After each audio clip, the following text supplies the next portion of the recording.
আমাদের মেয়েরা পছন্দ করে, আজকে আমাদের যুবক যুবতীরা পছন্দ করে। আজকের ইয়াং জেনারেশন যারা আছে ডিজিটাল হয়ে গেছে, তারা মনে করে এটাই বর্তমান যুগের সভ্যতা আর শৃঙ্খলা। আমরা বলি মুহাম্মদ আরবি সাল্লাল্লাহু আলাইহি ওয়াসাল্লামের জীবন আদর্শ এটাই হলো পৃথিবীর সর্বশ্রেষ্ঠ জীবন আদর্শ এবং সভ্যতা। এর উপরে আর পৃথিবীর কোন সভ্যতা আসে নাই, আসতে পারে না। চিৎকার দিয়ে বলেন না কথা ঠিক কিনা আমার? হ্যাঁ, এই জন্য সেই ইউরোপ, আমেরিকা, জার্মান, জাপান এগুলা কৃষ্টি কালচার এবং তাদের শিক্ষা সভ্যতা দেখে আমরা পাগল হয়ে যাই। এটাকে আমরা গ্রহণ করি আর বলি তারা কত ঐশ্বর্য প্রাচুর্য ভরা শিক্ষিত জাতি তারা। কিন্তু কখনো আমাদের খবর আছে জাপান এত উন্নত রাষ্ট্র, এত শিক্ষিত জাতি তারা, কিন্তু সেই জাপানকে তাদের সেই শিক্ষার সভ্যতায় মানুষ বানাতে পারে নাই। আমার কথা, গোটা পৃথিবীর একজন শ্রেষ্ঠ ডক্টর, ইসলামী স্কলার, প্রথম সারির একজন ইসলামী স্কলার, বর্তমান যুগের শ্রেষ্ঠ নাম্বার ওয়ান একজন ইসলামী স্কলার, যিনি গোটা পৃথিবী ভ্রমণ করেছেন, কওমি মাদ্রাসার সূর্য সন্তান আল্লামা তকি উসমানী দামাত বারকাতুল আলিয়া, যিনি আজও বেঁচে আছেন। আমার ভাইরা, গোটা পৃথিবীতে এখনো পর্যন্ত এমন কোন মায়ের সন্তান জন্মগ্রহণ করেনি যিনি কোরআন কারীমের তাফসীর 30 পারা ইংরেজিতে লিখছেন। আল্লামা তকি উসমানী পাকিস্তানের চিফ জাস্টিস, কওমি মাদ্রাসার সূর্য সন্তান, যিনি কোরআন কারীমের তাফসীর ইংরেজিতে 30 পারা লিখছেন। জোরে বলেন সুবহানাল্লাহ। যিনি এক সময় পাকিস্তানের চিফ জাস্টিস ছিলেন, প্রধান বিচারপতি ছিলেন। উনি বলেন গোটা পৃথিবী আমি ভ্রমণ করেছি, জার্মান, জাপান কতবার আমি গেছি।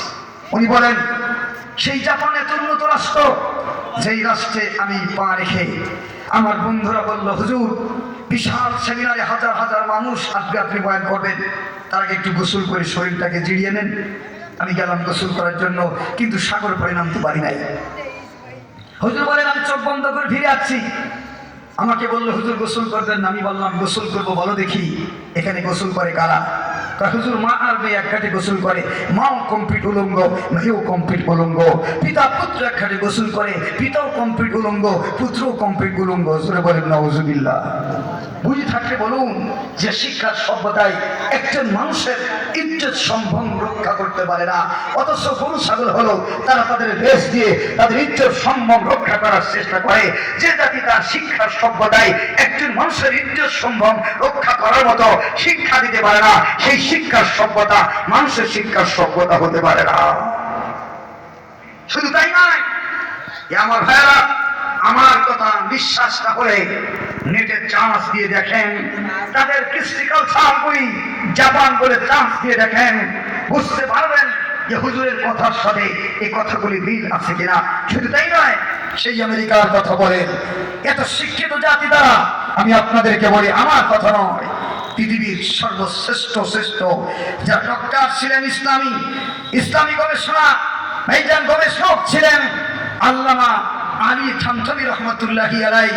তৎকালীন জামানার আমেরিকার, ওই আমেরিকার কথা বলি যেই আমেরিকা ভাইজান আল্লামা ডক্টর আলী থানভী রহমতুল্লাহি আলাইহি, উনি ওনার কিতাবে লেখেন তৎকালীন জামানার আমেরিকার ফেডারেল সরকারের জরিপের বরাত দিয়ে উনি ওনার কিতাবে লেখেন আমেরিকা তো ওই আমেরিকা যেই আমেরিকা 1979 সালে 5,97,000 জারজ সন্তানের জন্ম দেয়।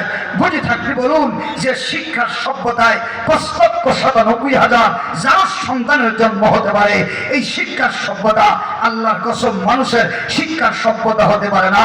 এই শিক্ষার সভ্যতা পশুত্ব এবং হাইয়ানের শিক্ষার সভ্যতা। চিৎকার দিয়ে বলেন না কথা ঠিক কিনা আমার ভাইয়ারা? প্রক্ষান্তরে ইসলাম মানুষকে মানুষ বানাতে পারে।